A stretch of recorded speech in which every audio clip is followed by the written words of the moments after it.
ವಾರ್ತೆಗಳ ಪ್ರಾಯೋಜಕರು ಅಶ್ವಮೇಧ welfare trust, Saint ಮೇರಿ ಕಿರಿಯ ಮತ್ತು ಹಿರಿಯ ವಸತಿ ಪ್ರಾಥಮಿಕ ಶಾಲೆ, ಆರ್ಚ್ ನಂಬರ್ 1, ಸಿಂಧನೂರು. ನಮಸ್ಕಾರ, ವೈಭವ ನ್ಯೂಸ್ಗೆ ಸ್ವಾಗತ. ಇದೀಗ ಮುಖ್ಯಾಂಶಗಳು.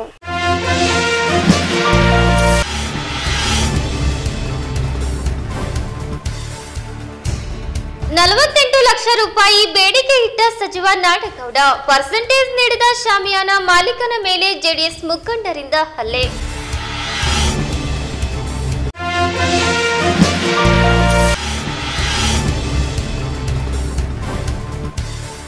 ಬಸನಗೌಡ ಬಾದರ್ಲಿ ಯುವ ಜನತೆಯ ಜೊತೆ ರಾಜಕೀಯವಾಗಿ ಮಾತ್ರವಲ್ಲ, ಕ್ರೀಡೆಯಲ್ಲೂ ಯುವ ಜನತೆಯನ್ನು ಹುರಿತುಂಬಿಸುತ್ತಾರೆ.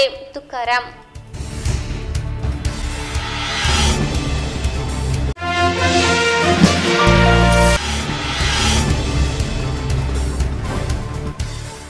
ಹೆಣ್ಣು ಮಕ್ಕಳು ಹೆತ್ತ ಮನೆಗೂ ಕೊಟ್ಟ ಮನೆಗೂ ಕೀರ್ತಿ ತಂದು ಹೆಸರುವಾಸಿಯಾಗಿ ಆದರ್ಶವಾಗಿ ಬಾಳಿ. ಸಿದ್ದಯ್ಯ ಶಾಸ್ತ್ರಿ, ಬಳ್ಳಟಗಿ.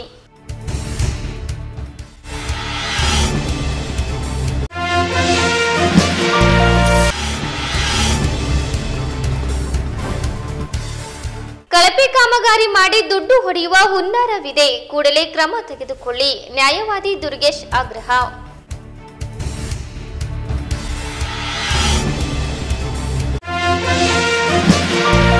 ವಾರ್ತೆಗಳ ವಿವರ. ಸಿಂಧನೂರಿನಲ್ಲಿ ಇತ್ತೀಚೆಗೆ ನಡೆದ ಪಶು ಮೇಳದ ಹಾಗೂ ವಿವಿಧ ಅಭಿವೃದ್ಧಿ ಕಾರ್ಯಗಳ ಶಂಕುಸ್ಥಾಪನೆ ಹಾಗೂ ಉದ್ಘಾಟನೆ ಕಾರ್ಯಕ್ರಮಕ್ಕೆ ಹಾಕಲಾಗಿದ್ದ ಶಾಮಿಯಾನದ ಹಣ ವ್ಯವಹಾರಕ್ಕೆ ಸಂಬಂಧಿಸಿದಂತೆ ಸಚಿವರಿಗೆ ಪರ್ಸೆಂಟೇಜ್ ಕೊಡಲು ಒತ್ತಾಯಿಸಿ ಜೆಡಿಎಸ್ ಕಾರ್ಯಕರ್ತರು ಶಾಮಿಯಾನ ಮಾಲೀಕನ ಮೇಲೆ ಹಲ್ಲೆ ನಡೆಸಿದ ಘಟನೆ ನಡೆದಿದೆ. ಗೊರೆವಾಳ ಶರಣಬಸವೇಶ್ವರ ಶಾಮಿಯಾನ ಸಪ್ಲೈಯರ್ಸ್ ಗುತ್ತಿಗೆಯನ್ನು ಪಡೆದಿದ್ದು, ಜೆಡಿಎಸ್ ಮುಖಂಡರು ಶಾಮಿಯಾನ ಹಾಕಿಕೊಡಲು 20 ಲಕ್ಷ ರೂಪಾಯಿಗಳಿಗೆ ಒಪ್ಪಂದ ಮಾಡಿಕೊಳ್ಳಲಾಗಿತ್ತು. ಕಾರ್ಯಕ್ರಮ ಮುಗಿಯುತ್ತಿದ್ದಂತೆ ಜೆಡಿಎಸ್ ಮುಖಂಡರು ಶಾಮಿಯಾನ ಸಪ್ಲೈಯರ್ಸ್ಗೆ 5 ಲಕ್ಷ ರೂಪಾಯಿಗಳನ್ನು ನೀಡಿ, ನಂತರ ಪಶು ಇಲಾಖೆಯಿಂದ ಬಿಲ್ ಆಗುತ್ತದೆ, ಆಗ ಉಳಿದ ಹಣ ನೀಡುವುದಾಗಿ ಹೇಳಿದರು. ಈ ಕಾರ್ಯಕ್ರಮದ ಶಾಮಿಯಾನಕ್ಕೆ ಪಶು ಇಲಾಖೆಯಿಂದ 68 ಲಕ್ಷ ರೂಪಾಯಿಗಳು ಬಿಲ್ ಮಾಡಿಸಲಾಗಿದೆ. ಈ ಮೊತ್ತದ ಚೆಕ್ ಅನ್ನು ಶರಣಬಸವೇಶ್ವರ ಶಾಮಿಯಾನ ಸಪ್ಲೈಯರ್ಸ್ ಮಾಲೀಕ ಸಿದ್ದಲಿಂಗೇಶ್ವರ ಹೆಸರಿಗೆ ಚೆಕ್ ಬರೆಯಲಾಗಿತ್ತು. ಈ ಚೆಕ್ ಅನ್ನು ಜೆಡಿಎಸ್ ಮುಖಂಡರು ಶಾಮಿಯಾನ ಸಪ್ಲೈಯರ್ಸ್ ಮಾಲೀಕನಿಗೆ ನೀಡಿ 15 ಲಕ್ಷ ಹಣ ತೆಗೆದುಕೊಂಡು ಉಳಿದ 48 ಲಕ್ಷ ರೂಪಾಯಿಗಳನ್ನು ವಾಪಸ್ ಕೊಡುವಂತೆ ಜೆಡಿಎಸ್ ಮುಖಂಡರು ಆತನಿಗೆ ದುಂಬಾಲು ಬಿದ್ದಿದ್ದಾರೆ. ವಿಳಂಬ ಮಾಡಿದ ಹಿನ್ನೆಲೆಯಲ್ಲಿ ಬೆದರಿಕೆ ಹಾಕಿದ್ದಾರೆ. ಇದರಿಂದಾಗಿ ತನ್ನ 4 ಖಾಲಿ ಚೆಕ್ಗಳನ್ನು ನೀಡಿದ್ದಾನೆ. ಕೆಲವೇ ಕ್ಷಣಗಳಲ್ಲಿ ಆ ಖಾಲಿ ಚೆಕ್ಗಳನ್ನು ಕಳೆದುಕೊಂಡಿದ್ದು, ಕೂಡಲೇ ಅವುಗಳನ್ನು ಬ್ಲಾಕ್ ಮಾಡಲು ಬ್ಯಾಂಕ್ ವ್ಯವಸ್ಥಾಪಕರಿಗೆ ದೂರು ನೀಡಿ ಜೆಡಿಎಸ್ ಮುಖಂಡರಿಂದ ತಲೆ ಮರೆಸಿಕೊಂಡಿದ್ದಾನೆ. ಶರಣಬಸವೇಶ್ವರ ಶಾಮಿಯಾನ ಸಪ್ಲೈಯರ್ಸ್ನ ಮಾಲೀಕ ಸಿದ್ದಲಿಂಗೇಶ್ವರ ಹಾಗೂ ಶಾಮಿಯಾನ ಸಪ್ಲೈಯರ್ಸ್ ಸಂಘದ ರಾಜ್ಯಾಧ್ಯಕ್ಷ ಮೈಬೂಬ್ ಸಾಬ್ ಜಂಟಿಯಾಗಿ ವೇದಿಕೆಯನ್ನು ನಿರ್ಮಿಸಿದ್ದರು. ಇದರಿಂದಾಗ ಮೈಬೂಬ್ ಸಾಬ್ ಅವರಿಗೆ ಸಿದ್ದಲಿಂಗೇಶ್ವರ 15 ಲಕ್ಷ ರೂಪಾಯಿಗಳ ಚೆಕ್ ನೀಡಿದ್ದನು. ಅದನ್ನು ಡ್ರಾ ಮಾಡಿಕೊಳ್ಳಲು ಸೋಮವಾರ ಬ್ಯಾಂಕ್ಗೆ ಹೋದಾಗ ವ್ಯವಸ್ಥಾಪಕ ಜೆಡಿಎಸ್ ಮುಖಂಡರಿಗೆ ದೂರವಾಣಿ ಮೂಲಕ ವಿಷಯ ತಿಳಿಸಿದ್ದಾರೆ. ಬ್ಯಾಂಕಿಗೆ ಬಂದ ಜೆಡಿಎಸ್ ಮುಖಂಡರು ಮೈಬೂಬ್ ಸಾಬ್ ಮೇಲೆ ಹಲ್ಲೆ ನಡೆಸಿ ಆತನನ್ನು ತಮ್ಮ ವಾಹನದಲ್ಲಿ ಜವಳಿಗೆರಕ್ಕೆ ಬಲವಂತವಾಗಿ ಕರೆದುಕೊಂಡು ಹೋಗಿ ಹಲ್ಲೆ ಮಾಡಿದ್ದಾರೆ ಎನ್ನಲಾಗಿದೆ. ಶಾಮಿಯಾನ ಹಣಕ್ಕೆ ಸಂಬಂಧಿಸಿದಂತೆ ಶಾಮಿಯಾನ ಸಪ್ಲೈಯರ್ ಸಿದ್ದಲಿಂಗೇಶ್ವರನನ್ನು ಕರೆಸಿಕೊಡುವಂತೆ ಸಪ್ಲೈಯರ್ಸ್ ಸಂಘದ ಮುಖಂಡರೊಂದಿಗೆ ಸಚಿವ ವೆಂಕಟರಾವ್ ನಾಡಗೌಡ ಸಭೆ ನಡೆಸಿದ್ದಾರೆ. ಆದಾಗ್ಯೂ ಸಪ್ಲೈಯರ್ ಮೈಬೂಬ್ ಸಾಬ್ ಮೇಲೆ ಹಲ್ಲೆ ನಡೆಸಿದ ಹಿನ್ನೆಲೆಯಲ್ಲಿ ಸಚಿವರ ವಿರುದ್ಧ ಘೋಷಣೆ ಕೂಗುತ್ತಾ ಜೆಡಿಎಸ್ ಮುಖಂಡರ ವಿರುದ್ಧ ದೂರು ದಾಖಲಿಸಿಕೊಳ್ಳುವಂತೆ ಒತ್ತಾಯಿಸಿ ಶಾಮಿಯಾನ ಸಪ್ಲೈಯರ್ಸ್ ಸಂಘದಿಂದ ಪೊಲೀಸ್ ಠಾಣೆ ಮುಂದೆ ಧರಣಿ ನಡೆಸಿದರು. ಪಶು ಮೇಳ ಹಾಗೂ ವಿವಿಧ ಕಾಮಗಾರಿಗಳ ಉದ್ಘಾಟನೆಗೆ ಹಾಕಲಾಗಿದ್ದ ಶಾಮಿಯಾನಕ್ಕೆ 20 ಲಕ್ಷ ರೂಪಾಯಿಗಳಿಗೆ ಬಗೆಹರಿಸಿ ಇಲಾಖೆಯಿಂದ 68 ಲಕ್ಷ ರೂಪಾಯಿಗಳ ಚೆಕ್ ಬರೆಯಿಸಿ 48 ಲಕ್ಷ ರೂಪಾಯಿಗಳ ಕಮಿಷನ್ ಕೇಳಿದ್ದು ಚರ್ಚೆಗೆ ಗ್ರಾಸವಾಗಿದೆ. ಈಗಾಗಲೇ ಎಲ್ಲ ವಿವಿಧ ಅಭಿವೃದ್ಧಿ ಕಾಮಗಾರಿಗಳಲ್ಲಿ ಸಚಿವರಿಂದ ಪರ್ಸೆಂಟೇಜ್ ವ್ಯವಹಾರ ನಡೆಯುತ್ತಿದೆ ಎಂಬ ಆರೋಪಗಳಿಗೆ ಈ ಪ್ರಕರಣ ಪುಷ್ಟಿ ನೀಡಿದೆ. ಇದು ಘಟನೆ ನಡೆದಿರೋದು ಎಕ್ಸಿಸ್ ಬ್ಯಾಂಕ್ ಹತ್ರ. ನಾವು ಇಲ್ಲಿ ಕರ್ನಾಟಕ ರಾಜ್ಯ ಸರ್ಕಾರದ ಪಶು ಮತ್ತು ಮತ್ಸ್ಯ ಮೇಳ ಇತ್ತು. ಆ ಮೇಳಕ್ಕೆ ಪೆಂಡಲ್ ಹಾಕಿರೋದು. ಆ ಪೆಂಡಲ್ ಹಾಕಿರೋದು ಚೆಕ್ಕನ್ನು ನಮಗೆ ಲ್ಯಾಂಡ್ ಆರ್ಮಿ ಸರ್ಕಾರದ ಚೆಕ್ಕು 68 ಲಕ್ಷ ಚೆಕ್ ಬಂದಿದೆ. ಶ್ರೀ ಶರಣಬಸವೇಶ್ವರ ಸಪ್ಲೈಯರ್ಸ್ ಗೊರೆವಾಳ ಇವರ ಹೆಸರಲ್ಲಿ ಬಂದಿದೆ. ಅವರ ಜೊತೆಗೆ ನಾನು ಕೂಡ ಆ ಒಂದು ಮೇಳದಲ್ಲಿ ಕೆಲಸ ಮಾಡಿದ್ದೀನಿ. ಆ ಮೇಳದಲ್ಲಿ ನಾನು ಕೆಲಸ ಮಾಡಿದ್ದಕ್ಕೆ ನನಗೆ 15 ಲಕ್ಷದೊಂದು ಪ್ಲಸ್ಸು 1 ಲಕ್ಷದೊಂದು ಚೆಕ್ ನನ್ನ ಫರ್ಮ್ ಹೆಸರಲ್ಲಿ MDS ಡೆಕೋರೇಟರ್ ಹೆಸರಲ್ಲೇ ಕೊಟ್ಟಿದ್ದಾರೆ. ಒಂದು ಚೆಕ್ ಶೆಲ್ಫ್ ಕೊಟ್ಟಿದ್ದಾರೆ. ಆ ಚೆಕ್ ಕಲೆಕ್ಷನ್ ಹಾಕ್ಲಿಕ್ಕೆ ಅಂತೇಳಿ ನಾನು ಎಕ್ಸಿಸ್ ಬ್ಯಾಂಕಿಗೆ ಬಂದಾಗ ಇಲ್ಲಿನ ಇರ್ತಕ್ಕಂಥ ಶಾಸಕರು, ಸಚಿವರು, ನಾಡಗೌಡರು, ಅವರ ಬೆಂಬಲಿಗರು ಬಂದುಬಿಟ್ಟು ನಮ್ಮ ಒಂದು ಪರ್ಸೆಂಟೇಜ್ ತಗೊಳ್ಳೋದಕ್ಕಿಂತ ಮುಂಚೆ ನೀನು ಹೆಂಗೆ ಹಾಕುತ್ತಲೇ ಬೋಸುಡಿಕೆ ಅಂಥೇಳಿ ಅವಾಚ್ಯ ಶಬ್ದಗಳನ್ನು ಬೈದು ನನ್ನನ್ನು ಹೊಡೆದು ಕೊಲೆ ಮಾಡ್ತೀವಿ ಅಂತೇಳಿ ಕೊಲೆ ಬೆದರಿಕೆ ಹಾಕಿ ನನ್ನನ್ನು ಕುತ್ತಿಗೆ ಹಿಡ್ಕೊಂಡು ಬಡಿದು ಅವರ ಒಂದು ಕಾರಿನೊಳಗೆ ಕಾಲಿಗೆ ಒದ್ದಿ ಅಪಹರಣ ಮಾಡಿಕೊಂಡು ಹೋಗಿ ಜಾವಳಗೆರೆಯಲ್ಲಿ ಬಡಿದು ಮತ್ತೆ ಕರ್ಕೊಂಡು ಬಂದು ನಾಡಗೌಡರ ಎದುರಿಗೆ ನಿಂದಿರಿಸಿ, ನಾಡಗೌಡರು ನಾನು ರಿಕ್ವೆಸ್ಟ್ ಮಾಡಿದರೆ ಅವರು ಕೂಡ ನನಗೆ ಬಡಿಲಿಕ್ಕೆ ಬಂದರು. ಅಲ್ಲಿರ್ತಕ್ಕಂಥ ಸಿಬ್ಬಂದಿಗಳು ತಡೆದ ತಕ್ಷಣ ಮತ್ತೆ ಅವರು ಪೊಲೀಸರಿಗೆ ಕರೆದು ಇವನ್ನ ಬೋಸುಡಿ ಸುಳೆ ಮಗನ ಒಳಗೆ ಹಾಕಿ ಒದಿರಿ ಅಂತೇಳಿ ಅವರು ಕೊಟ್ಟಾಗ ಪೊಲೀಸರು ನನಗೆ ಸ್ಟೇಷನ್ಗೆ ಕರ್ಕೊಂಬಂದು ಕೂಡಿಸಿದ್ದಾರೆ. ಅದಕ್ಕೋಸ್ಕರನೇ ನಮ್ಮ ಸಂಘದವರು ವಿಷಯ ಗೊತ್ತಾಗಿ ಎಲ್ಲ ಸಂಘದ ಸದಸ್ಯರು ಇಲ್ಲಿ ಸೇರಿದ್ದಕ್ಕಾಗಿ ಸೇರಿಸಿ ಇಲ್ಲಿ ಬಂದು ಒಂದು ಕಂಪ್ಲೇಂಟ್ ಕೊಡಲಿಕ್ಕೆ ಅಂತೇಳಿ ನಾವು ತಯಾರಿದ್ದೀವಿ. ಇದು ದೌರ್ಜನ್ಯ. ಇದು ಒಬ್ಬ ಡೆಕೋರೇಟರ್ಸು ಏನಪ್ಪ ಅಂತಂದರೆ ಅವರಿಗೆ ನಾವು ಗುರುತಿಸ್ಕೊಡ್ತೀವಿ. ನಮ್ಮ ವೇದಿಕೆ ಆಗಿರ್ಬೋದು, ಪೆಂಡಲ್ ಆಗಿರ್ಬೋದು, ಮೈಕ್ ಆಗಿರ್ಬೋದು, ನಮ್ಮವೆಲ್ಲ ಸಾಮಗ್ರಿಗಳಿಲ್ಲಾಂದರೆ ಇವರು ಗುರುತಿಸ್ಕೊಳ್ಳೋಕೆ ಸಾಧ್ಯ ಇಲ್ಲ. ಅಂಥ ಒಂದು ವೃತ್ತಿ ಬಾಂಧವರಿಗೆ ಇಷ್ಟು ನನ್ನ ರಾಜ್ಯ ಅಧ್ಯಕ್ಷನಿಗೆ ಇಷ್ಟು ದೌರ್ಜನ್ಯ ಇವರು ಮಾಡ್ತಾರಂತಂದ್ರೆ ಸಚಿವರು ಹಿಂಬಾಲಕರು ಮಾಡಿದ್ದಾರೆ. ಹೌದು ಹೌದು ಹೌದು. ಫಸ್ಟ್ ಬ್ಯಾಂಕ್ ಹತ್ರ ಬಡದು ಕರ್ಕೊಂಡು ಹೋಗಿ ವೆಂಕಟೇಶ್, ಹನುಮನಗೌಡ, ವಿಶ್ವ, ಮಹಾಲಿಂಗ ಸ್ವಾಮಿ ಮತ್ತು ಇತರರು, ಇವ್ರು 4 ಜನ ಹೆಸರು ಗೊತ್ತಿದೆ. ನಂಜಲ್ದಿನಿ ವೆಂಕಟೇಶ್, ಇವರೆಲ್ಲರೂ ಸೇರಿ ಬಡದು ವಿಡಿಯೋ ಸಮೇತ ನಾವು ಮಾಡಿದ್ದೀವಿ. ಇವರು ಕರ್ಕೊಂಡೋಗಿ ಅಲ್ಲಿ ಕೂಡ ನನಗೆ ಜವಳಗೆರೆ ಕೂಡ ಬಡಿದ್ರು. ಇಷ್ಟೆಲ್ಲ ದೌರ್ಜನ್ಯ. ಒಬ್ಬ ರಾಜ್ಯ ಅಧ್ಯಕ್ಷಿಗೆ ಈ ರೀತಿ ಇವರು ದೌರ್ಜನ್ಯ ಮಾಡ್ತಾರಂತಂದರೆ ಒಂದು ಸಣ್ಣ ಶಾಮಿಯಾನ ಅಂಗಡಿ ಒಂದು ಮಾಲೀಕನಿಗೆ ಏನು ಪರಿಸ್ಥಿತಿ ಅನ್ನೋ ಒಂದು ಇಲ್ಲಿ ಉಂಟಾಗಿದೆ. ಇದಕ್ಕೆ ನಾವು ಯಾವುದೇ ರೀತಿಯಿಂದ ಹಿಂಜರಿಯಲ್ಲ. ಇದ್ರ ಬಗ್ಗೆ ನಾವು ಉಗ್ರ ಹೋರಾಟ ಮಾಡ್ತೀವಿ. ಈಗ ನನ್ನ ಮೇಲೆ ದೌರ್ಜನ್ಯ ಮಾಡಿರ್ತಕ್ಕಂಥವ್ರೆಲ್ಲರ ಮೇಲೆ ನಾವು ಇವತ್ತು ದಾವವನ್ನು ಹೂಡ್ತಾ ಇದ್ದೀವಿ. ಎಷ್ಟು ಪರ್ಸೆಂಟೇಜ್ ಎಷ್ಟು ಕೇಳಿದ್ರಿ? ಪರ್ಸೆಂಟೇಜ್ ಅದು 68 ಲಕ್ಷದಲ್ಲಿ 20 ಲಕ್ಷ ನಮಗೆ ಕೊಡ್ತಾರಂತೆ, 40 ಲಕ್ಷ ಅವ್ರು ತೊಗೊತಾರಂತೆ, 48 ಲಕ್ಷ ಅವ್ರು ತೊಗೊತಾರಂತೆ. ಇದು ನ್ಯಾಯನಾ? ಇದಕ್ಕೋಸ್ಕರನೇ ನಾವು ಇವತ್ತು ಅವ್ರು ನನಗೆ ಕರ್ಕೊಂಡು ಹೋಗಿರೋದು. ಇಷ್ಟು ನಮಗೆ ಬೇಕೇ ಬೇಕು ಅಂತೇಳಿ. Bank manager, Axis bank manager ಕೂಡ ಇದರೊಳಗೆ ಇನ್ವಾಲ್ವ್ ಇದ್ದಾರೆ. ಅವರು ಕೂಡ ಅವ್ರ ಹೆಸರು ಕೂಡ ನಾವು ಇವತ್ತು ದಾವೆಯನ್ನು ಹಾಕ್ತಾ ಇದ್ದೀವಿ. ನಾವು ಯಾವಾಗ ಬ್ಯಾಂಕಿಗೆ ಬರ್ತೀವಿ, ಯಾವ ಟೈಮಿಗೆ ಬರ್ತೀವಿ, ನಾವು ಏನು ಮಾಡ್ತಾ ಇದ್ದೀವಿ, ಪಿನ್ ಟು ಪಿನ್ ಶಾಸಕರ ಕೈಗೊಂಬೆಯಾಗಿ ಜನರ ಒಂದು ದುಡ್ಡಿನಿಂದ ಚೆಲ್ಲಾಟ ಆಡುತ್ತಿರುವ ಎಕ್ಸಿಸ್ ಬ್ಯಾಂಕ್ ಮ್ಯಾನೇಜರ್ ಕೂಡ ನಾವು ಇವತ್ತು ದಾವೆಯನ್ನು ಓಡ್ತಾ ಇದ್ದೀವಿ.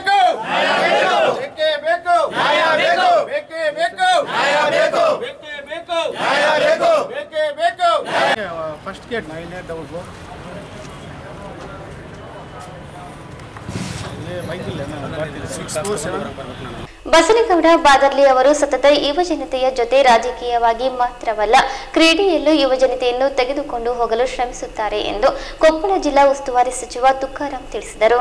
ಅವರು ನಗರದ ಕ್ರೀಡಾಂಗಣದಲ್ಲಿ ಬಸನಗೌಡ ಬಾದರ್ಲಿ ಫೌಂಡೇಶನ್ ಸಿಂಧನೂರು ಆಯೋಜಿಸಿದ್ದ ಕ್ರಿಕೆಟ್ ಪಂದ್ಯಾವಳಿಯ ಮುಕ್ತಾಯ ಸಮಾರಂಭದಲ್ಲಿ ಭಾಗವಹಿಸಿ ಮಾತನಾಡಿದರು. ನಿಜವಾಗ್ಲೂ ಬಹಳ ಸಂತೋಷ ಆಗ್ತಾ ಇದೆ. ಮೊದಲನೇ ಬಾರಿ ಈ ಕಾರ್ಯಕ್ರಮದಲ್ಲಿ ಬಂದು ಬ್ರದರ್ ಜೊತೆಗೆ ಇವತ್ತು ಈ ಕಾರ್ಯಕ್ರಮದಲ್ಲಿ ಭಾಗವಹಿಸಿ ಫಸ್ಟ್ ಏನಾಗ್ತದೆ, first programme is the best programme. Brother ಯುವಕರ ಜೊತೆಗೆ ಇವತ್ತೇನು ಚುನಾವಣೆ ಸಮಯ ಬೇರೆ, ಇವತ್ತು ಚುನಾವಣೆ ಸಮಯ ಬೇರೆ. ಇದರಲ್ಲಿ ಮುಂದಿನ ಭವಿಷ್ಯಕ್ಕೋಸ್ಕರ ತಾವೆಲ್ಲ ದೊಡ್ಡ ಆಸ್ತಿ ಆಗಬೇಕಾಗಿತ್ತೆ. ಅಂತ ಒಂದು ಕಾರ್ಯಕ್ರಮ ಆಯೋಜಿಸಿರ್ತಕ್ಕಂಥ ಇವತ್ತು ಬಸವರಾಜ್ ನಮ್ಮ ಬಾದರ್ಲಿ ಗೌಡರಿಗೆ, ಯುವಕರಿಗೆ ನಿಜವಾಗ್ಲೂ ಈ ವೇದಿಕೆಯಲ್ಲಿ ಮೊದಲನೇದಾಗಿ ಅಭಿನಂದನೆಗಳನ್ನ ಈ ವೇದಿಕೆಯಲ್ಲಿ ಇವತ್ತು ಸಲ್ಲಿಸ್ತಾ ಇದ್ದೀನಿ. ಮುಖ್ಯವಾಗಿ ಇವತ್ತು ಬೋರ್ಡ್ ಆಫ್ ಕಂಡಕ್ಟ್ ಇರೋದ್ರಿಂದ ನಾನು ಜಾಸ್ತಿ ಭಾಷಣ ಮಾಡಕ್ ಹೋಗಲ್ಲ. ನಾನು ಕೂಡ ಇವತ್ತು ನನ್ನ ಹಳೆ ನೆನಪು ಕೂಡ ಈ ವೇದಿಕೆಯಲ್ಲಿ ನನ್ನ ನೆನಪಾಗ್ತಾ ಇದೆ. ಯಾಕಂದ್ರೆ ನಾನು ಕೂಡ ವಾಲಿಬಾಲ್ ಪ್ಲೇಯರ್ ಆಗಿದ್ದೆ, ಯೂನಿವರ್ಸಿಟಿಗೆಲ್ಲ ಕಂಪ್ಲೀಟ್ ಆಗಿ ಪಾರ್ಟಿಸಿಪೇಟ್ ಮಾಡಿದ್ದೆ. ನಾನು ಕೂಡ ಇವತ್ತು ನಿಜವಾಗ್ಲೂ ನಾನು ಯುವಕರಲ್ಲಿ ಕೇಳ್ಕೊಳ್ಳೋದು ಇಷ್ಟನೇ, ಇವತ್ತು ನಿಮಗೆ ಆಟ ಒಂದು ಭವಿಷ್ಯ ರೂಪಿಸ್ತದೆ. ಯಾಕಂದ್ರೆ ನಾನು ಗೆಲ್ಬೇಕು ಅಂತ ಹೇಳ್ತಾರೆ. ಗೆಲ್ಬೇಕಂತ ಹೋದ್ರೆ ಜೀವನದಲ್ಲಿ ಕೂಡ ಖಂಡಿತವಾಗ್ಲೂ ನೀವು ಗೆಲ್ತೀರಿ ಅಂತೇಳಿ ನಾನು ವೇದಿಕೆಯಲ್ಲಿ ಹೇಳಲಿಕ್ಕೆ ನಾನು ಇಷ್ಟಪಡ್ತಾ ಇದ್ದೀನಿ. ಇದು ಬೇಕು, ಆಟದ ಜೊತೆಗೆ ಶಿಕ್ಷಣನೂ ಬೇಕು ನಿಮಗೆ. ನೀವು ಯಾವಾಗಲೂ ಕೂಡ ಇದು ನಿಮಗೆ ಆರೋಗ್ಯ ಕೊಡುತ್ತೆ, ಆದರೆ ಶಿಕ್ಷಣ ನಿಮ್ಮ ಭವಿಷ್ಯವನ್ನು ರೂಪಿಸ್ತದೆ. ದಯಮಾಡಿ ಎಷ್ಟು ಇದಕ್ಕೆ ಆಟ ಪಾಠಕ್ಕೆ ನೀವು ಎಷ್ಟು ಕೂಡ ನೀವು ಆಟಕ್ಕೆ ಆದ್ಯತೆ ಕೊಟ್ಟಿದ್ದೀರೋ, ಜೊತೆಗೆ ನೀವು ಪಾಠಕ್ಕೆ ಕೂಡ ಅಷ್ಟೇ ಆದ್ಯತೆ ಕೊಟ್ಟನಪ್ಪ ಅಂದರೆ ನಿಜವಾಗ್ಲೂ ದೇಶದ ಆಸ್ತಿ ಆಗಲಿಕ್ಕೆ ಖಂಡಿತವಾಗ್ಲೂ ಆಸರೆ ಆಗ್ತದೆ ಅಂತ ಹೇಳಿ ಹೇಳ್ತೀನಿ. ಯಾಕಂದರೆ ಈಗಿನ ಯುವಕರೇ ನಾಳಿನ ಒಂದು ದೇಶದ ಪ್ರಜೆಗಳು. ನಿಮಗೆಲ್ಲ ಒಳ್ಳೆಯದಾಗಲಿ, ಮುಂದಿನ ಭವಿಷ್ಯ ತಮಗೆಲ್ಲ ಖಂಡಿತವಾಗ್ಲೂ ರೂಪಿಸ್ಲಿ. ಇವತ್ತು ನಾನು ಒಂದೇ ಒಂದು ಹೇಳಲಿಕ್ಕೆ ಇಷ್ಟಪಡ್ತಾ ಇದ್ದೀನಿ. ಇವತ್ತು ಹೈಕಮಾಂಡ್ ಎಲ್ಲರೂ ಸೇರಿಬಿಟ್ಟು ಎಲ್ಲ ಹಿರಿಯರು ಸೇರಿ ನನಗೆ ಕೊಪ್ಪಳ ಉಸ್ತುವಾರಿ ಸಚಿವನಾಗಿ ಕೊಟ್ಟಿರ್ತಕ್ಕಂಥದ್ದು ನಿಜವಾಗ್ಲೂ ನಾನು ಭಾಗ್ಯ ಅಂತಲೇ ಭಾವಿಸ್ತೇನೆ. ನಾನು ನಿಜವಾಗ್ಲೂ ಸಚಿವನಂತೇಳಿ ನಾನು ಭಾಗವಹಿಸಲ್ಲ. ನಾನೊಬ್ಬ ಕಾರ್ಯಕರ್ತನಾಗಿ ಒಂದು ಮುಂದಿನ ಭವಿಷ್ಯಕ್ಕೆ ಹೋಗಿ ನಿಮ್ಮ ಉಸಿರಾಗಿ ನಿಮ್ಮ ಬೆನ್ನೆಲುಬಾಗಿ ಪ್ರಾಮಾಣಿಕವಾಗಿ ಸಮಾಜ ಸೇವೆ ಮಾಡ್ತೀನಿ ಅಂತೇಳಿ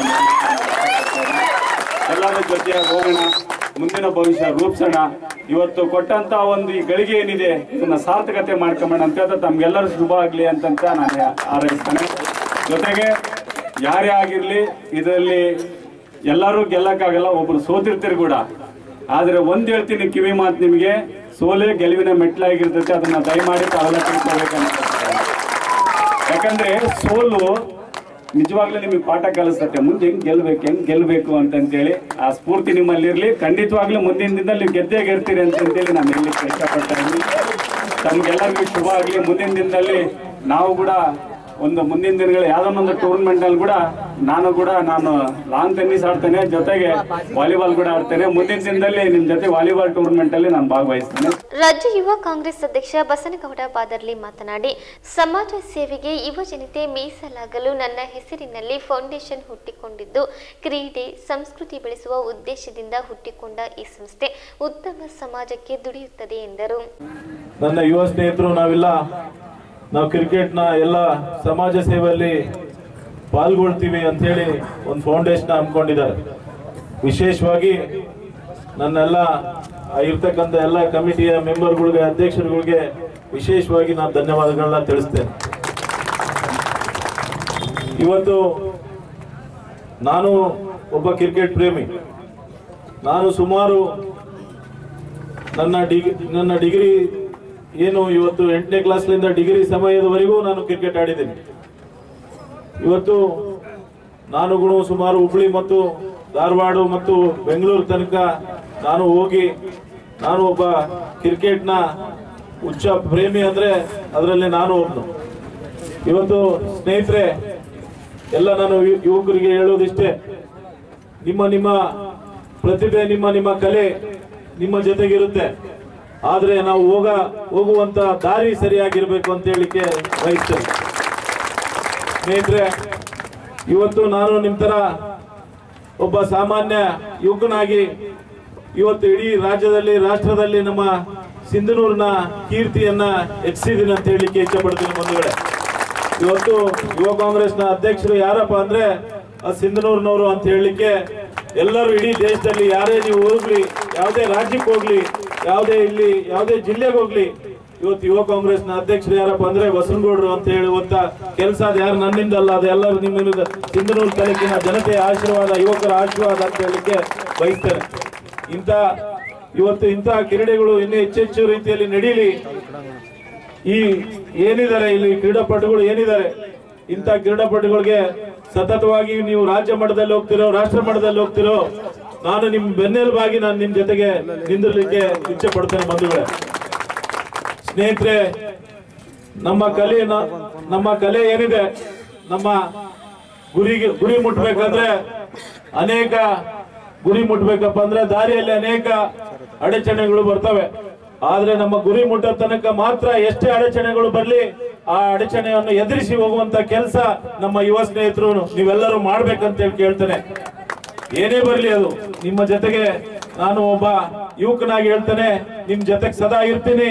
ಇವತ್ತೇನು ಇಲ್ಲಿ ಕ್ರೀಡಾಪಟುಗಳು ಇಲ್ಲಿ ಕುಂತಿದ್ರಿ, ರಾಜ್ಯ ಮಟ್ಟದಲ್ಲಿ ರಾಷ್ಟ್ರ ಮಟ್ಟದಲ್ಲಿ ಇನ್ನೂ ಹೋಗಿ ನಿಮ್ ಜೊತೆಗೆ ಸದಾ ನಾನು ಇರ್ತೀನಿ.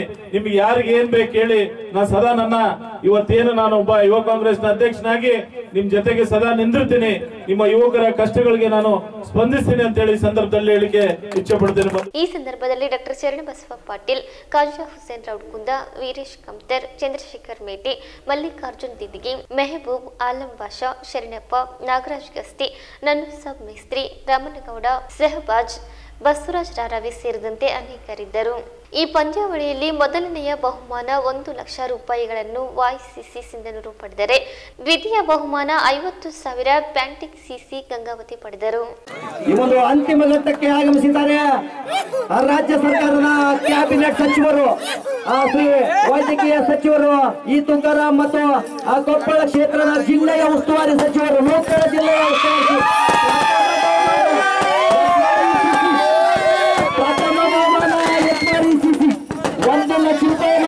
ಆಟಗಾರರಿಗೆ ವೇದಿಕೆ ಆಗಮಿಸಿ ಪ್ರಶಸ್ತಿಯನ್ನ ಒಂದು ಬಹುಮಾನವನ್ನ 50,000 ರೂಪಾಯಿ ಬಹುಮಾನ ಮತ್ತು ಒಂದು ಅತ್ಯಂತ ಉತ್ತಮವಾದ ಟ್ರೋಫಿಯನ್ನು ತರಲು ಯಶಸ್ವಿಯಾಗಿದ್ದಾರೆ ಶ್ರೀ ಬಸವನಗೌಡ ಬಾದಲೆ ಫೌಂಡೇಶನ್ ಒಂದು ಕಮಿಟಿಯವರು.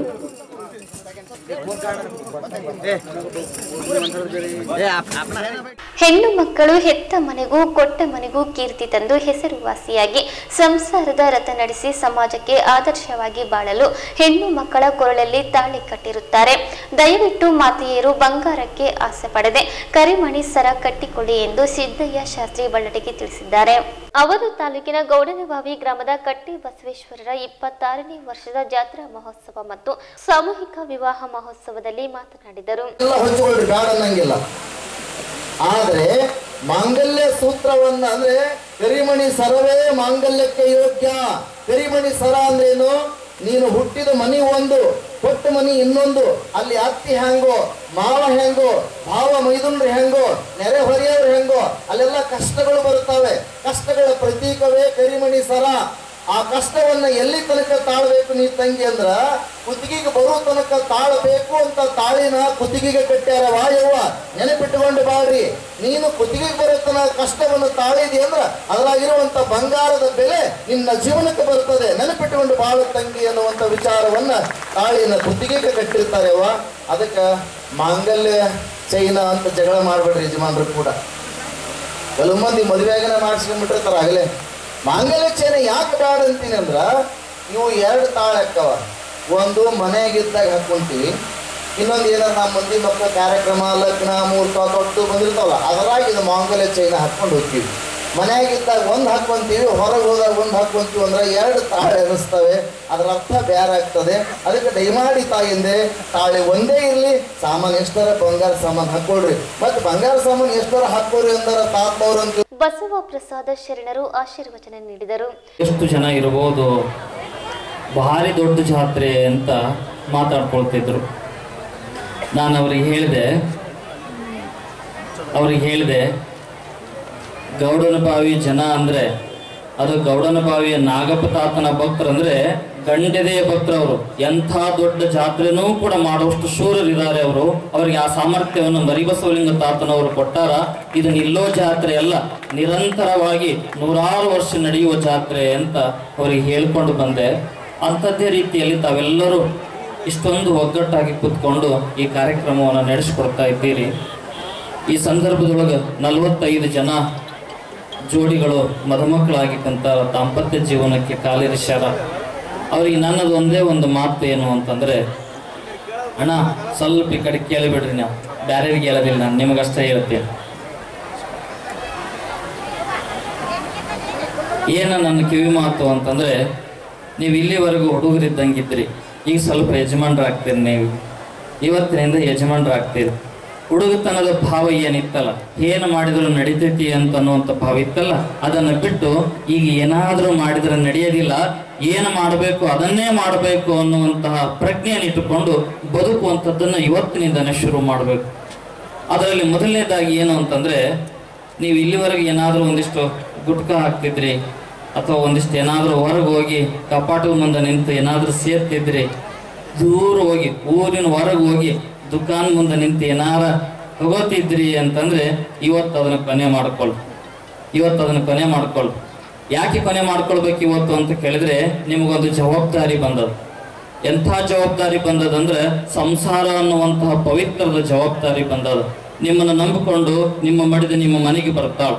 ಮತ್ತೆ ನಿಮಗೆ ಸಂಸಾರದ ಜೊತೆಗೆ ಒಂದಿಷ್ಟು ಮಕ್ಕಳಾಗೋರದಾರ. ಅವ್ರ ಭವಿಷ್ಯವನ್ನು ನೀವು ರೂಪಿಸಬೇಕಾಗ್ಯದ. ನೀವೇನಾದ್ರೂ ಅನಾರೋಗ್ಯವಂತರಾದ್ರಿ ಅಂದ್ರೆ, ಆರೋಗ್ಯ ಕೆಡಿಸ್ಕೊಂಡ್ರಿ ಅಂತಂದ್ರೆ ಆ ಎಮ್ಮನ ಜೀವಕ್ಕೆ ಮುಳ್ಳಾಗ್ತೈತಿ. ಮತ್ತೆ ಮುಂದೆ ಹುಟ್ಟುವಂತ ಮಕ್ಕಳಿಗೂ ಕೂಡ ಬಹಳ ದೊಡ್ಡ ಅನಾರೋಗ್ಯ ಶುರುವಾಗ್ಲಿಕ್ಕೆ ಸಾಧ್ಯ ಆಗ್ತದೆ. ಕಾರಣವಾಗಿ ಇವತ್ತು ತಾವು ಗುರುಗಳ ಸಮ್ಮುಖದಲ್ಲಿ ನಾಗಪತಾತನವರ ಎದುರುಗಡೆ ತಾವು ಯಾರಾದರೂ ಅಂತ ಚಟಗಳನ್ನ ಮಾಡ್ತಿದ್ರೆ ಕೈ ಎತ್ತದಿಲ್ಲ. ಈ ವಿವಾಹ ಮಹೋತ್ಸವದಲ್ಲಿ 45 ಜೋಡಿಗಳು ಹೊಸ ದಾಂಪತ್ಯಕ್ಕೆ ಪಾದಾರ್ಪಣೆ ಮಾಡಿದರು.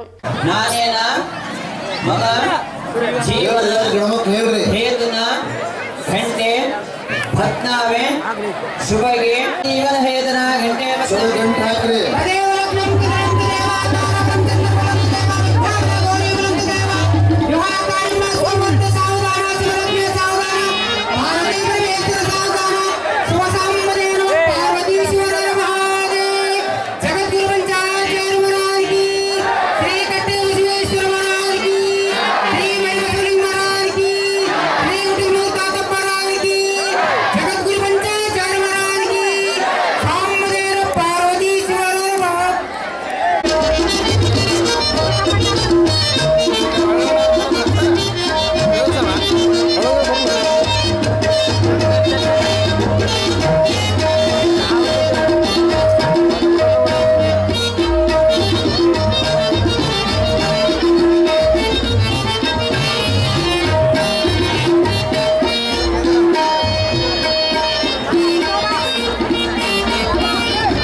ಕಾರ್ಯಕ್ರಮದ ಸಾನ್ನಿಧ್ಯವನ್ನು ಮರಿಬಸವ ದೇಶಿಕೇಂದ್ರ ಸ್ವಾಮಿಗಳು ವಹಿಸಿದ್ದರು. ವೇದಿಕೆಯ ಮೇಲೆ ಬಸವಭೂಷಣ ಶ್ರೀಗಳು, ಶಾಸಕ ಪ್ರತಾಪ್ ಗೌಡ, ನ್ಯಾಯವಾದಿ ಕೆಬಿ ಬಣ್ಣ, ಪಿ ಹನುಮಂತಪ್ಪ, ಅಜಯ್ ಕುಮಾರ್ ನಾಡಗೌಡ, ಶಂಕರ್ರಾವ್, ಲಿಂಗಣ್ಣ, ನಾಗರಾಜ್, ಅಮರೇಶ್, ಮಲ್ಲಣ್ಣ ಬ್ಯಾಳಿ, ಶರಣಪ್ಪ ಗೌಡನಬಾವಿ ಸೇರಿದಂತೆ ಹಲವು ಗಣ್ಯರು ಇದ್ದರು. ಸಂಗೀತ ಸೇವೆಯನ್ನು ವೀರೇಶ್ ಸಾಲಿಮಠ, ತಬಲಾ ವಾದಕ ಸಿದ್ದಯ್ಯ ಸ್ವಾಮಿ ಮಾದ್ಲಾಪುರ್ ಅರ್ಪಿಸಿದರು. ಚುನಾವಣಾ ನೀತಿ ಸಂಹಿತೆ ಇದ್ದರೂ ತುರುವಿಹಳ್ ಪಟ್ಟಣ ಪಂಚಾಯತ್ನಲ್ಲಿ ವಿವಿಧ ಕಾಮಗಾರಿಗಳನ್ನು ಬರದಲ್ಲೇ ಮುಗಿಸಲು ಹುನ್ನಾರ ನಡೆಸಿದ್ದು ಖಂಡನೀಯ.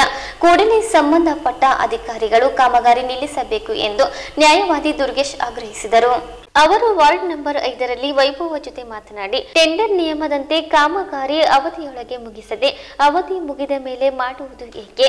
14ನೇ ಹಣಕಾಸು ಎಸ್ಎಫ್ಸಿ ಅನುದಾನದಲ್ಲಿ 3,60,000 ರೂಪಾಯಿ ವೆಚ್ಚದಲ್ಲಿ ಮುಗಿಸುವ ನಿಯಮವಿದೆ. ಕಾಮಗಾರಿ 30% ಮುಗಿದಿದೆ ಎಂದು ಅಧಿಕಾರಿಗಳು ಸುಳ್ಳು ಹೇಳುತ್ತಿದ್ದು ಹಣ ಹೊಡೆಯುವ ಹುನ್ನಾರವಿದೆ ಎಂದರು. ಈ ಸಂಬಂಧವಾಗಿ ಈಗಾಗಲೇ ಚುನಾವಣಾಧಿಕಾರಿಗಳಿಗೆ ದೂರು ನೀಡುವುದರ ಜೊತೆಗೆ ಪಟ್ಟಣ ಪಂಚಾಯತ್ಗೂ ಲೀಗಲ್ ನೋಟಿಸ್ ನೀಡಲಾಗಿದೆ ಎಂದರು. ತುರುವೇಳ ಪಟ್ಟಣ ಪಂಚಾಯತಿ ವಾರ್ಡ್ ನಂಬರ್ 5ರಲ್ಲಿ ಒಂದು ಕಾಮಗಾರಿ ಮಂಜೂರಾಗಿರುತ್ತೆ, ಮೆಟಲ್ ರಸ್ತೆ ಅಂತೇಳಿ. ಸಂದೂರಿ ನಾಗಪ್ಪ ಮನೆಯಿಂದ ತಿರುಪತಪ್ಪನ ಮನೆವರೆಗೆ ಮೆಟಲ್ ರಸ್ತೆ ಅಂತೇಳಿ. ಇದರಲ್ಲಿ 5ನೇ ವಾರ್ಡ್ನಲ್ಲಿ ರಸ್ತೆ ಮಂಜೂರಾಗಿರ್ತಕ್ಕಂಥ ರಸ್ತೆನ ತೊಗೊಂಡು ಬಂದುಬಿಟ್ಟು 7ನೇ ವಾರ್ಡಲ್ಲಿ ರಸ್ತೆ ಮಾಡೋಕತ್ತಿದ್ದಾರೆ. ಇವಾಗ ಇದನ್ನು ನಾವು ಇಲ್ಲಿ ಮಾಡಬಾರ್ದು ಅಂತೇಳಿ ನಾವು ಅವರಿಗೆ ಅಬ್ಜೆಕ್ಷನ್ ಕೂಡ ಮೌಖಿಕವಾಗಿ ಮತ್ತು ಲೆಟರ್ ಮುಖಾಂತರ ಹೇಳಿದ್ರು ಕೂಡ ಅವರಿಲ್ಲ ಸರ್, ನಮಗೆ ವರ್ಕ್ ಆರ್ಡರ್ ಸಿಕ್ಕಿದೆ, ನಾವು ಮಾಡ್ತೀವಿ ಅಂತ ಹೇಳ್ತಾರೆ ಅಧಿಕಾರಿಗಳು. ಈಗ ನೋಡಿ, ಕಾಮಗಾರಿ ಆದೇಶ ಕೊಟ್ಟು ಅಂದರೆ 9/11/2018 ಕಾಮಗಾರಿ ಆದೇಶ ಕೊಟ್ಟಿದ್ದಾರೆ, ವರ್ಕ್ ಆರ್ಡರ್. ಅಂದರೆ ಇಲ್ಲಿಗೆ 4 ತಿಂಗಳ 8 ದಿನ ಆಯಿತು. ಅಂದರೆ ಅದೇ ಆದೇಶ ಕಾಪಿಯಲ್ಲಿ ಷರತ್ತುಗಳಲ್ಲಿ 75ನೇ ಷರತ್ತಿನಲ್ಲಿ ಅವರು ಹೇಳ್ತಾರೆ, ನಿಗದಿಪಡಿಸಿದ 3 ತಿಂಗಳ ಒಳಗಾಗಿ ಕಾಮಗಾರಿಯನ್ನು ಪೂರ್ಣಗೊಳಿಸಬೇಕು ಅಂತ. ಅಂದರೆ 3 ತಿಂಗಳ ಒಳಗಡೆ ಪೂರ್ಣಗೊಳ್ಳಬೇಕಾಗಿತ್ತು. ಮತ್ತು ಅದೇ ಕಂಡೀಷನಲ್ಲಿ ಷರತ್ತುಗಳಲ್ಲಿ ಇನ್ನೊಂದು ಮಾತು ಹೇಳ್ತಾರೆ, ನಿಗದಿತ ಅವಧಿ ಒಳಗಾಗಿ ಕಾಮಗಾರಿಯನ್ನು ಪೂರ್ಣಗೊಳಿಸದಿದ್ದಲ್ಲಿ ಭದ್ರತಾ ಠೇವಣಿಯನ್ನು ಹಣವನ್ನು ಮುಟ್ಟುಗೋಲು ಹಾಕಿಕೊಳ್ಳಲಾಗುವುದು ಅಂತೇಳಿ. ನಾನು ಚೀಫ್ ಆಫೀಸರ್ಗೆ ಕೇಳ್ತೀನಿ, ಸರ್ ಇಷ್ಟು ದಿನ 4 ತಿಂಗಳ 8 ದಿನ ಆದಮೇಲೆ ನೀವು ಯಾಕೆ ಅವರಿಗೆ ಗುತ್ತೇದಾರಿಗೆ ನೋಟಿಸ್ ಮಾಡಲಿಲ್ಲ? ನೀವು ಯಾಕೆ ಅವರಿಗೆ ಆರ್ಡರ್ ಕೊಡೋಕೆ ಅದು ಮಾಡಿಲ್ಲ? ನೋಡಿ, ಈಗ ರಾಜ್ಯದಲ್ಲಿ ಚುನಾವಣೆ ನೀತಿ ಸಂಹಿತೆ ಜಾರಿಯಾಗಿದೆ. 10/3/2019 ಸಂಜೆ 5 ಗಂಟೆಯಿಂದ ನೀತಿ ಸಂಹಿತೆ ಜಾರಿಯಾಗಿದೆ. ನೀತಿ ಸಂಹಿತೆ ಜಾರಿ ಆದರೂ ಕೂಡ ಯಾವುದೇ ವರ್ಕ್ ಮಾಡಿಲ್ಲ ಮತ್ತು ವರ್ಕ್ ಕಂಡೀಷನ್ ಕೂಡ ಮುರಿದೋಗಿದೆ ವರ್ಕ್ ಆರ್ಡರಲ್ಲಿ. ಅಷ್ಟಿದ್ದರೂ ಕೂಡ ಇವಾಗ ನೀತಿ ಸಂಹಿತೆ ಇದ್ದರೂ ಕೂಡ ವರ್ಕಿಗೆ ಯಾರು ಚೀಫ್ ಆಫೀಸರ್ ಆಗಿರ್ಬೋದು ಮತ್ತು ಇಂಜಿನಿಯರ್ ಆಗಿರ್ಬೋದು ಗುತ್ತೇದಾರರಾಗಿರ್ಬೋದು ಒಟ್ಟುಗೂಡಿಕೊಂಡು ಈ ಕೆಲಸ ಮಾಡಬೇಕಂತೇಳಿ ಹೊಂಟಿದ್ದಾರೆ. ನಾವು ಅವರಿಗೆ ಮೌಖಿಕವಾಗಿ ಕೂಡ ಹೇಳಿದ್ವಿ ಮತ್ತು ವಕೀಲರ ಮುಖಾಂತರ ಲೀಗಲ್ ನೋಟಿಸ್ ಕೂಡ ಕಳಿಸಿದ್ವಿ. ಸಂಬಂಧಪಟ್ಟಂಥ ಅಧಿಕಾರಿಗಳಿಗೆ ಸುಮಾರು 8 ಅಧಿಕಾರಿಗಳಿಗೆ ಲೀಗಲ್ ನೋಟಿಸ್ ಕಳಿಸಿದ್ವಿ. ಆಲ್ರೆಡಿ ನಿನ್ನೆ ಕೂಡ ಪಟ್ಟಣ ಪಂಚಾಯತಿಗೆ ಲೀಗಲ್ ನೋಟಿಸ್ ಹೋಗಿರಬೇಕು. ಅದಕ್ಕೂ ಕೂಡ ಇನ್ನೂ ರಿಪ್ಲೈ ಮಾಡಿಲ್ಲ. ಅಂದರೆ ಇಲ್ಲಿ ದೌರ್ಜನ್ಯ ಮಾಡಿ ರಸ್ತೆ ಮಾಡಬೇಕಂತಾರೆ. ನಾವು ರಸ್ತೆ ಮಾಡೋಕ್ಕೇನು ತೊಂದರೆ ಇಲ್ಲ, ರಸ್ತೆ ಮಾಡ್ಕೊಂಡು ಹೋಗಿ. ಬಟ್ ಈ ರಾಜ್ಯದಲ್ಲಿ ನೀತಿ ಸಂಹಿತೆ ಇರುವುದರಿಂದ ಈ ರಸ್ತೆ ಅಂದರೆ ಮೆಟ್ಲಿಂಗ್ ರಸ್ತೆ ಇಲ್ಲಿ ಯಾವುದೇ ರಸ್ತೆ ಇಲ್ಲ, ಆದರೂ ಇಲ್ಲಿ ರಸ್ತೆ ಮಾಡೋದ್ರಿಂದ ಪಬ್ಲಿಕ್ಕಿಗೆ ತೊಂದರೆ ಆಗುತ್ತೆ. ಯಾವ ರೀತಿ ಪಬ್ಲಿಕ್ಕಿಗೆ ತೊಂದರೆ ಆಗುತ್ತೆ ಅಂದರೆ, ನೀವು ಒಂದು ಮೆಟ್ಲಿಂಗ್ ರಸ್ತೆ ಮಾಡಿಬಿಟ್ಟಿರ್ತಾವೆ, ಇಲ್ಲ ವಾಟರ್ ಬೇರೆ ಕಡೆ ಅಂದರೆ ಗಲೀಜು ನೀರು ಬೇರೆ ಕಡೆ ಚರಂಡಿ ನೀರು ಹೋಗೋಕೆ ದಾರಿನೇ ಇಲ್ಲ. ಮತ್ತು ಇಲ್ಲೆಲ್ಲ ಜನಗಳು ತಿಪ್ಪೆ ಹಾಕ್ತಾರೆ. ಅಂದರೆ ಸುಮಾರು ಒಂದು 50, 60, 70 ವರ್ಷಗಳಿಂದ ತಿಪ್ಪೆ ಹಾಕ್ಯಂತ ಜನ ಬಂದಿದ್ದಾರೆ, ಬಣವೆ ಹಾಕ್ತಾರೆ. ಅಂದರೆ ಇದು ಗೌರ್ಮೆಂಟ್ ಜಾಗ ಅಂತ ಹೇಳ್ತಾರೆ. ನೀವು ಹೌದು, ಕನಿಷ್ಠ ಪಕ್ಷ ನೀವು ಇಲ್ಲಿ ರಸ್ತೆ ಮಾಡಬೇಕಾದ್ರೆ ಅಲ್ಲಿ ತಿಪ್ಪೆ ಇದ್ದವರಿಗೆ ನೀವು ನೋಟಿಸ್ ಕೊಡಬೇಕಾಗಿತ್ತು. ಹೌದು, ಪೇಪರ್ನಲ್ಲಿ ಹಾಕ್ಸ್ಬೇಕಾಗಿತ್ತು. ಇಲ್ಲ ಸಾರ್ವಜನಿಕರಿಗೆ ಒಂದು ಮೀಟಿಂಗ್ ಕರೆದು ಅದ್ರಿಗೆ ಅವ್ರ ನಾಲೆಜ್ ತರಬೇಕಾಗಿತ್ತು. ಅವರಿಗೆ ಒಂದು ಪರಿಹಾರವಾಗಿ ಎಲ್ಲಾದರೂ ಗೌರ್ಮೆಂಟ್ ಜಾಗ ಇದ್ದಲ್ಲಿ ನೀವು ನೋಟಿಸ್ ಕೊಟ್ಟು ಅವರಿಗೆ ಒಂದು ಬೇರೆ ದಾರಿ ಮಾಡಿಕೊಡ್ಬೇಕಾಗಿತ್ತು ತಿಪ್ಪೆ ಹಾಕ್ಕೊಳ್ಳೋಕ್ಕೆ. ಅಂದರೆ ಏಕಿ ಅಧಿಕಾರ ನಮ್ಮ ಕೈಯಾಗಿದೆ ಅಂತ ಹೇಳ್ಬಿಟ್ಟು ನೀವು ದೌರ್ಜನ್ಯ ಮಾಡ್ಕೊಂಡು ಯಾವುದೇ ತಿಪ್ಪಿ ಅದೆಲ್ಲ ಜನ ಎದುರಿಸಿ ತೆಗೆಸೋದು ಅದು ಮಾಡೋದು ನಾವು ರಸ್ತೆ ಮಾಡಿದ್ದೆ ಅಂತ ಹೇಳಿದರೆ, ಈ ದೇಶದಲ್ಲಿ ಒಂದು ಕಾನೂನು ಇದೆಯಲ್ಲ, ನಿಮಗೊಂದು ಕಾನೂನು ಬೇರೆ, ಜನಸಾಮಾನ್ಯರಿಗೊಂದು ಕಾನೂನು ಬೇರೆನಾ? ಅಥವಾ ದೌರ್ಜನ್ಯದಿಂದ ಎಲ್ಲವೂ ಕೂಡ ನಡೀತಾನುವಂಥ ಮೂರ್ಖತನ ನಿಮ್ಮಲ್ಲಿದೆಯಾ? ರಾಜಕಾರಣಿಗಳು ಕೂಡ ಗೊತ್ತಾಗೋದಿಲ್ಲ ಹೆಬ್ಬಟ್ಟಿಗೆ ಅಂತ ಅಂದರೂ ಕೂಡ, ಸರಿ ಹೆಬ್ಬಟ್ಟಿಗೂ ಕೂಡ ಒಂದು ದೌರ್ಜನ್ಯ ಮಾಡಿದರೂ ಸರಿ ನಾವು ಒಪ್ಪಿಕೊಳ್ಳೋಣ, ಅವ್ರಿಗೇನು ಗೊತ್ತಾಗೋದಿಲ್ಲ ಅಂತೇಳಿ. ಆದರೆ ನೀವು ಕೂಡ ಆಫೀಸರ್ಸ್ ಇದ್ದೀರಲ್ಲ, ನೀವು ಕೂಡ ಯೋಚನೆ ಮಾಡಬೇಕಾಯ್ತಲ್ವ?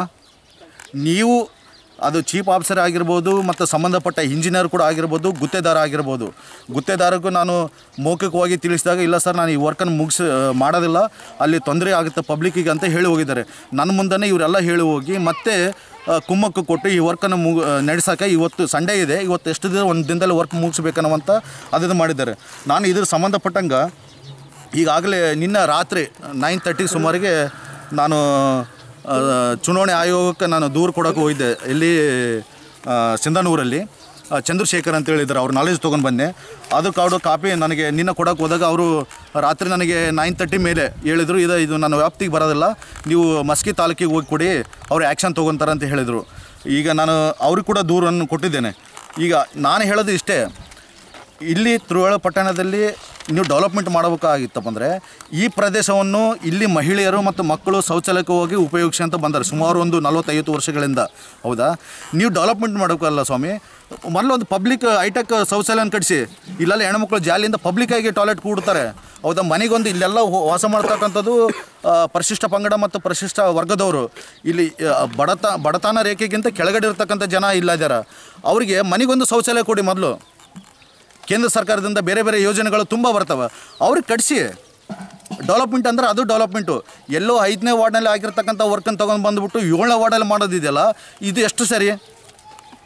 ಇದು ಮೇಲ್ನೋಟಕ್ಕೆ ಗೊತ್ತಾಗುತ್ತೆ. ನೀತಿ ಸಂಹಿತೆ ಇದ್ದರೂ ಕೂಡ, ಈ ರಾಜ್ಯದಲ್ಲಿ ನೀತಿ ಸಂಹಿತೆ ಇದ್ದರೂ ಕೂಡ ನೀವು ರಾಜ್ಯದಲ್ಲಿ ಹೆಂಗಾದ್ರೂ ಮಾಡಿ ಇದನ್ನು ವರ್ಕ್ ಮುಗಿಸ್ಕೊಂಡು ದುಡ್ಡು ಹೊಡಿಬೇಕನ್ನೋವಂಥ ಏಕೈಕ ಉದ್ದೇಶದಿಂದ ನೀವು ಈ ಕೆಲಸ ಮಾಡಕತ್ತೀರಿ ಹೊರತು ಇದು ಜನಸಾಮಾನ್ಯರಿಗೆ ಅನುಕೂಲ ಆಗಬೇಕನ್ನೋ ಉದ್ದೇಶ ನಿಮಗಿಲ್ಲ. ಈ ಸಂದರ್ಭದಲ್ಲಿ ಗ್ರಾಮದ ಮುಖಂಡರಾದ ಅಮರೇಶ್ ನಾಗರಬೆಂಚಿ, ದೊಡ್ಡಬಸವ ಕಡ್ಯಾಳ್, ನರಸಪ್ಪ ನಾಯಕ್, ಮೌನೇಶ್ ಚಲವಾದಿ, ಮರಿಯಪ್ಪ ಸೇರಿದಂತೆ ಮುಂತಾದವರಿದ್ದರು.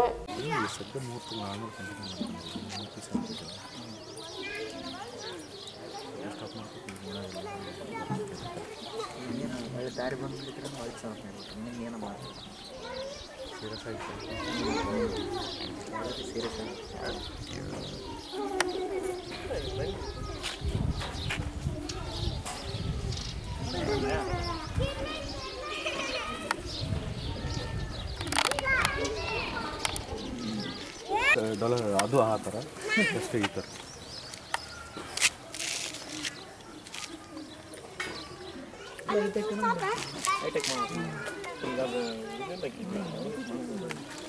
ಮಾತಾಡಿ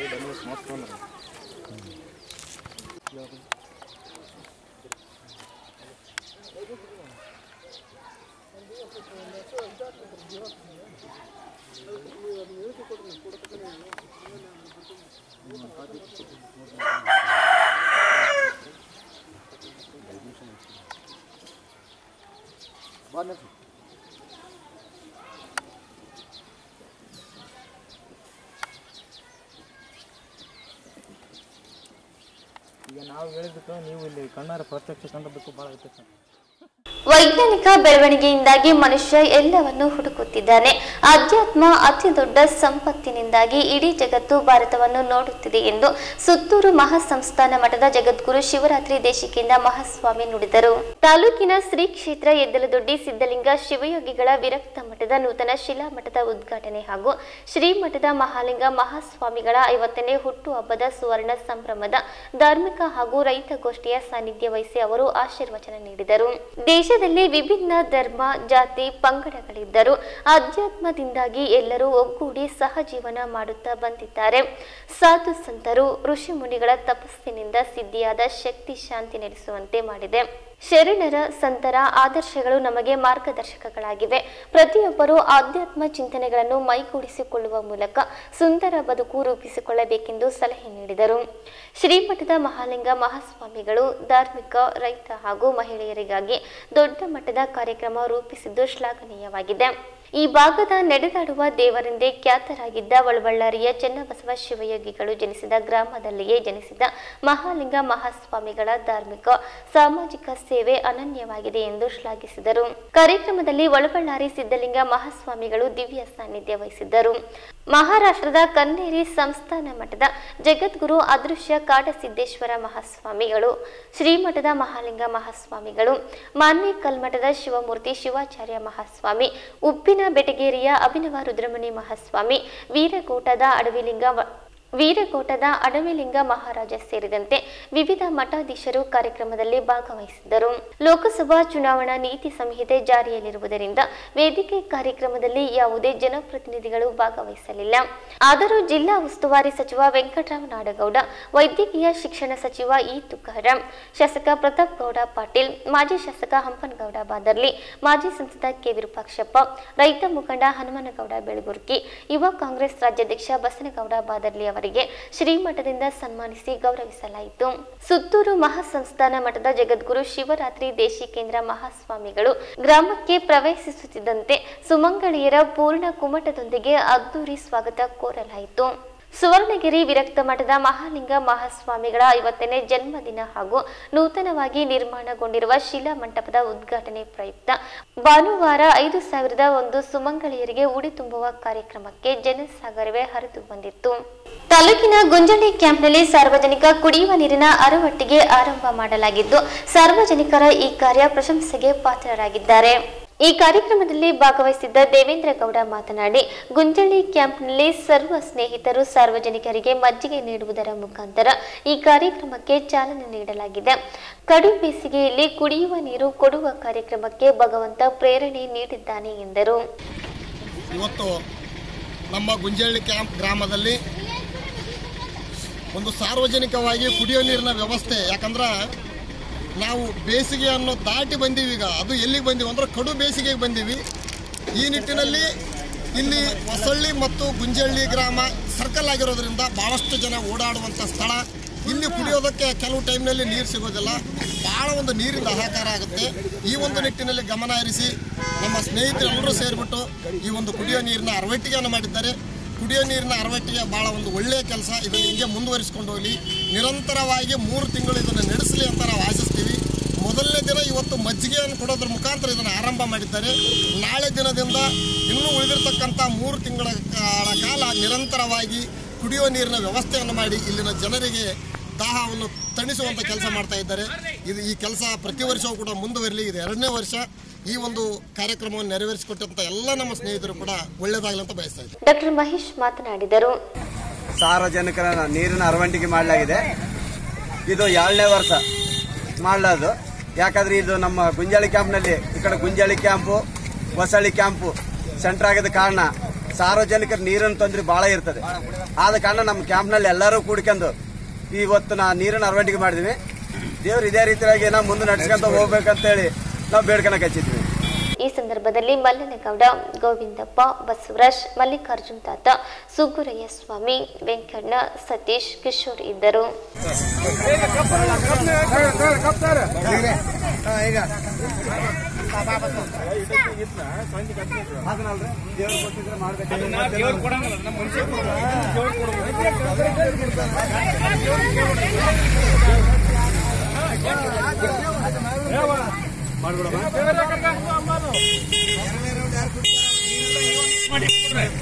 ಮತ್ತೆ ನೀರು ಅವ್ರ ಕಡೆ ಕೊಡ್ಬಾರ್ದು ನೋಡ್ರ.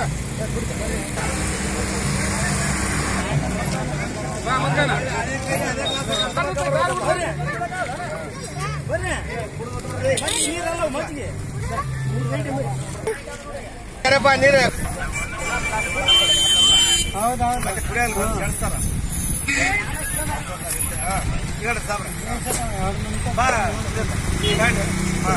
ಬರ್ರಿ ಇದು ಮಾಡ್ರಿ.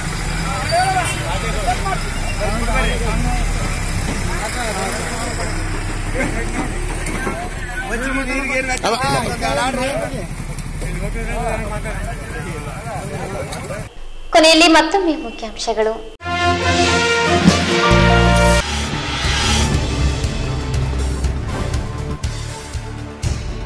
48 ಲಕ್ಷ ರೂಪಾಯಿ ಬೇಡಿಕೆ ಇಟ್ಟ ಸಚಿವ ನಾಡಗೌಡ.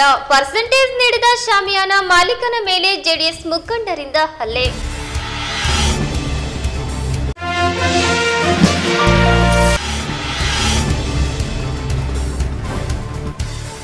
ಬಸನಗೌಡ ಬಾದರ್ಲಿ ಯುವ ಜನತೆಯ ಜೊತೆ ರಾಜಕೀಯವಾಗಿ ಮಾತ್ರವಲ್ಲ, ಕ್ರೀಡೆಯಲ್ಲೂ ಯುವ ಜನತೆಯನ್ನು ಹುರಿತುಂಬಿಸುತ್ತಾರೆ. ತುಕಾರಾಮ್.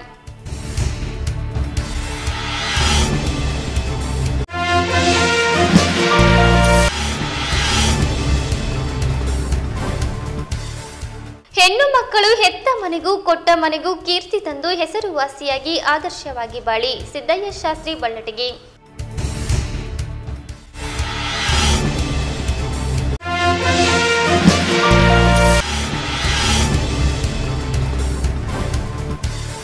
ಕಳಪೆ ಕಾಮಗಾರಿ ಮಾಡಿ ದುಡ್ಡು ಹೊಡೆಯುವ ಹುನ್ನಾರವಿದೆ, ಕೂಡಲೇ ಕ್ರಮ ತೆಗೆದುಕೊಳ್ಳಿ. ನ್ಯಾಯವಾದಿ ದುರ್ಗೇಶ್ ಆಗ್ರಹ.